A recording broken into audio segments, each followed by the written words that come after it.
तुम्ही किती तास अभ्यास करता त्याच्यावर ठरतं तुम्ही किती टक्के मिळवणार आहात ते. अभ्यास न करता कुणाला मार्क्स मिळालेत अशक्य आहे. 8 तास अभ्यास करा 80% पडतील. 10 तास अभ्यास करा 100%च. तुम्ही कष्ट किती करताय त्याच्यावर ठरतं तुम्हाला यश किती मिळणार. सगळ्यात आणि सगळ्यात महत्वाची गोष्ट आहे. सगळ्यात या जगात कुणालाही कष्टाशिवाय काहीही मिळालेलं नाही, अजिबातच नाही. एक साधू होते, चमत्कारी होते. ते नाचायला लागले की पाऊस पडायचा. काय तुमच्यासारखी 4 मुलं त्यांच्याकडे गेली, म्हटले तुम्ही नाचला की पाऊस पडतो म्हणे. साधू महाराज म्हटले खरं आहे ते. मग तुम्ही नाचल्यावर जर पाऊस पडत असेल तर आम्ही नाचल्यावर पण पाऊस पडला पाहिजे. साधू महाराज म्हटले बरोबर आहे, पडायलाच पाहिजे. असं नाही म्हटले, स्पर्धा लावायची.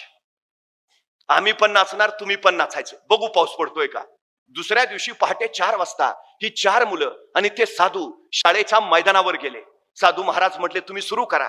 मग एका मुलाने नाचायला सुरुवात केली. 5 मिनिटं, 10 मिनिटं, 15 मिनिटं, 20 मिनिटं, 25 मिनिटं नाचला. थकला दमला बाजूला झाला, पाऊस पडलाच नाही. दुसरा मुलगा पुढे झाला, अर्धा तास पाऊण तास नाचला. थकला दमला बाजूला झाला, पाऊस पडलाच नाही. तिसरा मुलगा पुढे झाला, अर्धा तास पाऊण तास 1 तास नाचला. थकला दमला बाजूला झाला, पाऊस पडलाच नाही. तिसरा मुलगा पुढे झाला, तास, 1.5 तास, 2 तास नाचला.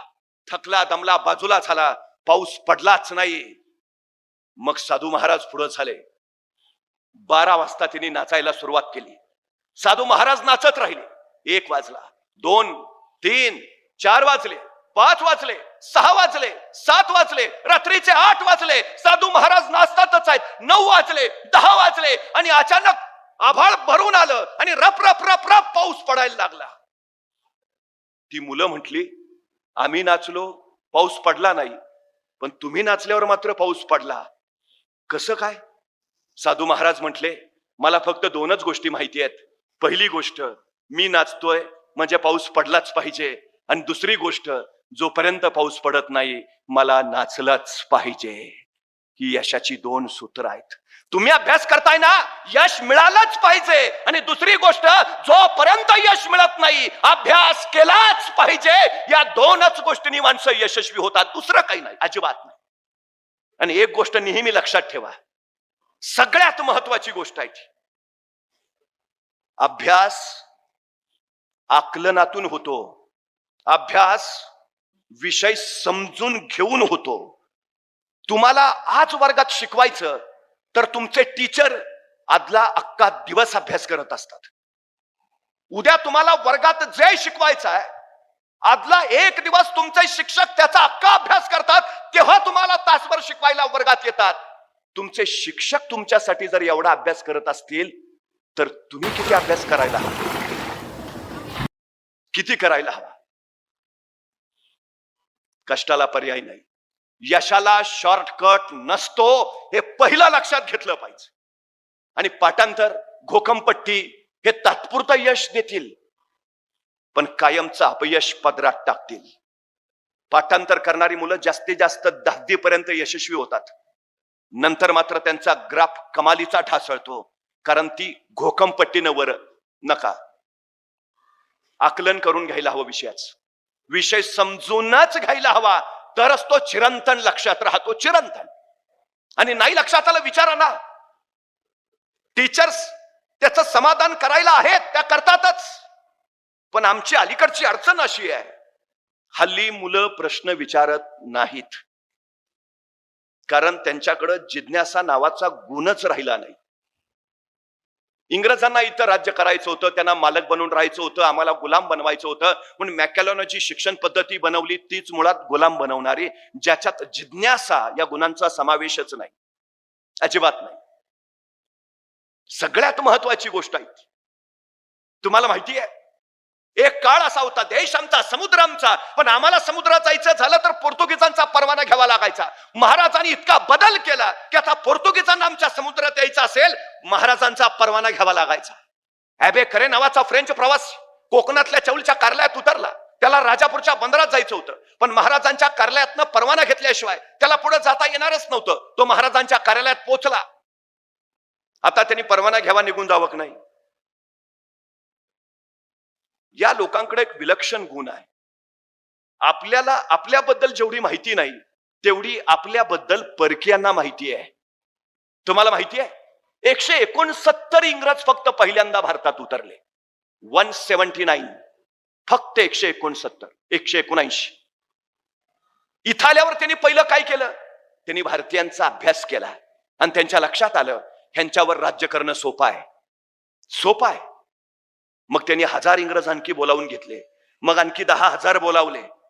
1947 साली देश स्वतंत्र झाला.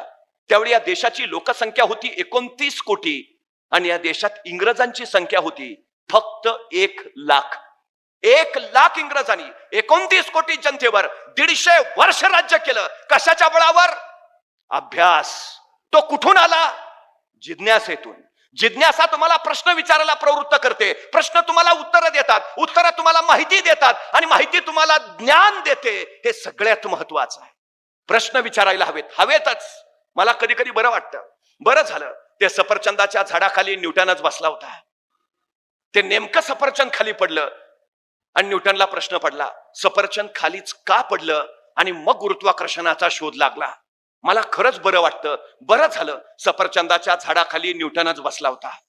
बघा ना, आपल्यातला एखादा बसला असता तर आणि पडला असतं सफरचंद खाली, काय प्रश्न पडला असता आपल्याला? बरं झालं मी असतानाच पडलं. दुसरा प्रश्न, बरं झालं आणखी कुणी नाही, अकेले अकेले खाएंगे. आणि जर एखाद्याला प्रश्न पडलाच सफरचंद खालीच का पडलं आणि त्याने विचारलं वडिलांना, बाबा सफरचंद खाली का पडलं? बाबा म्हणणार, खाना मुकाट्यानं का डोक्याला ताप देतो, हाय ते व्याप कमी आहेत का? संपला आमचा न्यूटन सफरचंदाच्या झाडाखालीच. जिज्ञासा विषयाचं आकलन करून घेण्यासाठी अत्यंत महत्वाचा गुण आहे, अत्यंत.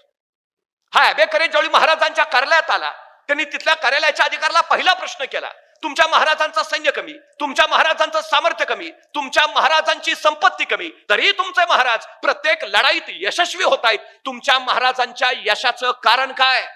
आणि महाराजांचा अधिकारी म्हणाला, आमच्या महाराजांच्या यशाचं कारण एकच, अभ्यास, प्रचंड अभ्यास, विलक्षण अभ्यास. आमच्या महाराजांना सगळ्या क्षेत्र प्रांताचा अभ्यास आहे. धर्मशास्त्र, अर्थशास्त्र, नीतिशास्त्र, समाजशास्त्र, राज्यशास्त्र, इतिहास, तोंडपाठ आणि भूगोल जणू राजांच्या नजरेत साठवलाय. अभ्यास हेच महाराजांच्या यशाचं कारण आहे. म्हणजे महाराजांच्या यशाचं कारण अभ्यास, आमच्या अपयशाचं कारण विना अभ्यास. काय विलक्षण असेल. हे सगळं कशासाठी करत होते महाराज? अबेकरेनं दुसरा प्रश्न विचारलाय, तुमचे महाराज हे जे सगळं करतायत, तुमच्या महाराजांचं स्वप्न काय आहे? तुमच्या महाराजांचं ध्येय काय आहे? तुमच्या महाराजांची महत्वाकांक्षा काय आहे? आणि महाराजांचा अधिकारी सांगतोय, आमच्या महाराजांचं ध्येय, आमच्या महाराजांचं स्वप्न, आमच्या राजांची महत्वाकांक्षा अहद तंजावर ते तहद पेशावर, सिंधू नदी पासून बंगालचा उपसागर, अखंड स्वराज्य उभा करायचं आणि या स्वराज्यावर भगवा डौलानी फडकावत ठेवायचा, हे आमच्या राजांचं ध्येय आहे. काय ध्येय आहे? अहद तंजावर, तहद पेशावर, सिंधू नदी पासून कावेरीच्या संगमापर्यंत अखंड स्वराज्य. काय विलक्षण ध्येय आहे. आमचं ध्येय काय आहे? जे ध्येय आहे ते गाठायचं असेल तर सगळ्यात महत्वाचं आहे अभ्यास, विलक्षण अभ्यास. सगळ्यात महत्वाची गोष्ट. आणि तुमच्यात सगळं आहे, काही नाही असं अजिबात नाही. फक्त एक गोष्ट लक्षात ठेवा, फिनलँड नावाचा देश तुम्हाला माहिती असेल, 55 लाख फक्त लोकसंख्या आहे, फक्त 55 लाख. तिथं मिनिस्ट्री ऑफ एज्युकेशन आहे, तिथं मिनिस्ट्री ऑफ लेबर आहे, तसंच तिथं मिनिस्ट्री ऑफ फ्युचर आहे. जगातल्या कुठल्याही देशाकडे हे डिपार्टमेंट नाही, मिनिस्ट्री ऑफ फ्युचर. 100 वर्षानंतर फिनलँड नावाच्या देशाला कुणाची गरज आहे याचा सगळा डाटा आता त्यांच्या शिक्षकांकडे आहे. उद्या 100 वर्षानंतर आम्हाला कोण हवेत? इंजिनियर्स, डॉक्टर्स, वकील, प्राध्यापक, सायंटिस्ट, कोण? आता तयार आहे. फ्युचर. भूतकाळाची शिदोरी पाठीशी घ्यावी, भविष्य काळाचं ध्येय ठरवावं आणि वर्तमान काळात चालत राहावं. हे यशाचं सगळ्यात मोठं सूत्र आहे. उद्याचं फ्युचर काय व्हायचं आहे, आपण काय झालं पाहिजे, कुठं? जगातला सगळ्यात श्रीमंत व्यक्ती कोण आहे आता माहितीये? सगळ्यात श्रीमंत एलॉन मस्क. बापजाद्याची श्रीमंती नाहीये, स्वतःच्या एकट्याच्या हिमतीवर जगातला सगळ्यात श्रीमंत माणूस ठरलाय एलॉन मस्क. तो बसला ना, तो आत्ताचा विचार नाही करत, पुढच्या 10 वर्षात मला काय करायचंय त्याचा विचार करतो. पुढच्या 10 वर्षात मला काय करायचंय. पहिला माणूस आहे ज्याने विचार केला 2050 साली पृथ्वीच्या पोटातलं पेट्रोल डिझेल संपेल, 2090 साली पृथ्वीच्या पोटातला गॅस संपेल, मग गाड्या कशावर पळतील. दुसऱ्यानं काढलेली टेस्ला कंपनी विकत घेतली आणि इलेक्ट्रिक कार्स बनवणारी जगातली सगळ्यात मोठी कंपनी म्हणून टेस्ला या एलॉन मस्कनं नावारूपास आणली. उद्या ज्यावेळी पेट्रोल डिझेल गॅस नसेल, फक्त टेस्लाच्याच गाड्या जगाच्या रस्त्यावर धावताना तुम्हाला दिसतील. तो आत्ताचा नाही, पुढचा फ्युचरचा विचार करतोय, उद्या काय लागेल.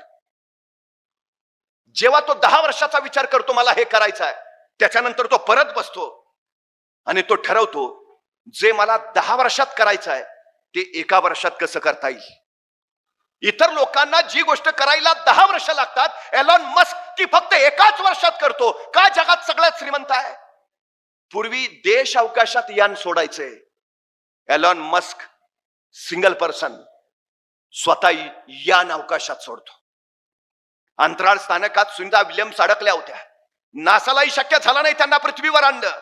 एलॉन मस्कनं स्वतःच यान पाठवलं आणि सुनिता विल्यम्सना सुखरूप पृथ्वीवर आणलं. एकटा एलॉन मस्क. त्याचं ठरलंय पुढच्या 10 वर्षात माझं मंगळावर शहर असेल, पुढच्या 10 वर्षात मंगळावर शहर. आमचं ध्येय काय बघू, चाललाय कोथरूडला फ्लॅट घ्यायचा प्रयत्न. तो मंगळावर, आम्ही अजून कोथरूडलाच. का? जगातला श्रीमंत आहे तो. त्याच्या कंपनीला महिन्यात 50,000 कार्स बनवण्याची ऑर्डर मिळाली.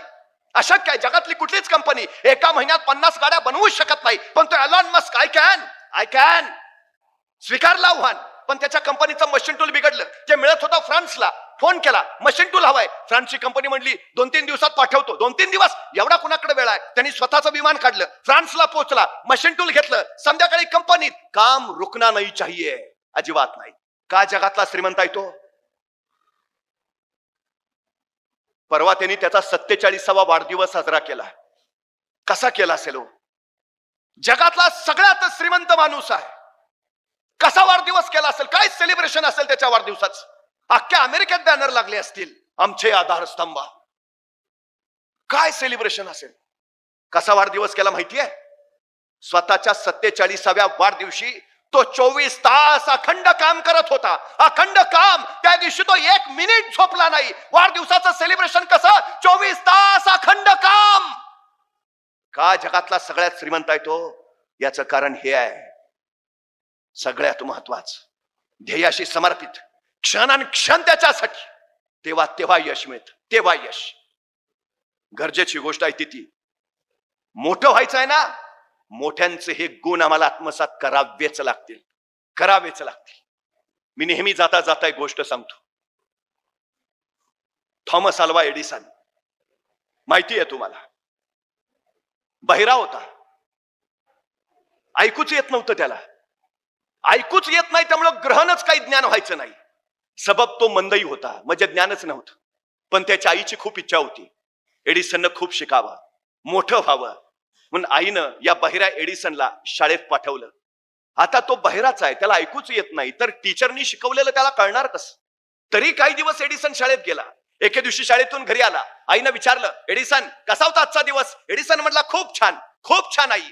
आणि त्याच वेळी एडिसननं आपल्या दप्तरातून त्याच्या टीचरनी दिलेलं पत्र काढलं आणि आपल्या आईच्या हातात दिलं. आई, माझ्या टीचरनी तुझ्यासाठी दिलंय. आईनं ते पत्र घेतलं, फोडलं आणि वाचायला लागली. टीचरनी लिहिलं होतं, तुमचा एडिसन शिकण्याच्या योग्यतेचा नाही. जगातला कुठलाच शिक्षक त्याला शिकवू शकत नाही. कृपा करून त्याला उद्यापासून आमच्या शाळेत पाठवू नका.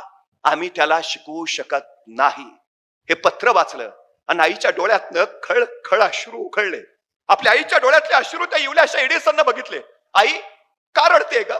काय लिहिलंय टीचरनी?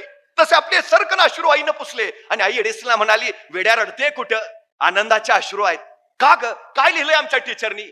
अरे तुझ्या टीचरनी लिहिलंय की तुमचा एडिसन खूप हुशार आहे. इतका हुशार आहे की त्याच्या तुलनेत त्याच्या वर्गातली इतर मुलं अगदीच ढ आहेत. त्यामुळे आम्हाला वर्गात शिकवताना अडचण येते. आता काही दिवस तुमच्या एडिसनला शाळेत पाठवू नका. तोपर्यंत आम्ही इतर मुलांना एडिसन इतकं हुशार करतो, ती मुलं एडिसन सारखी हुशार झाली की मग आम्ही एडिसनला बोलावतो, मग त्याला शाळेत पाठवा.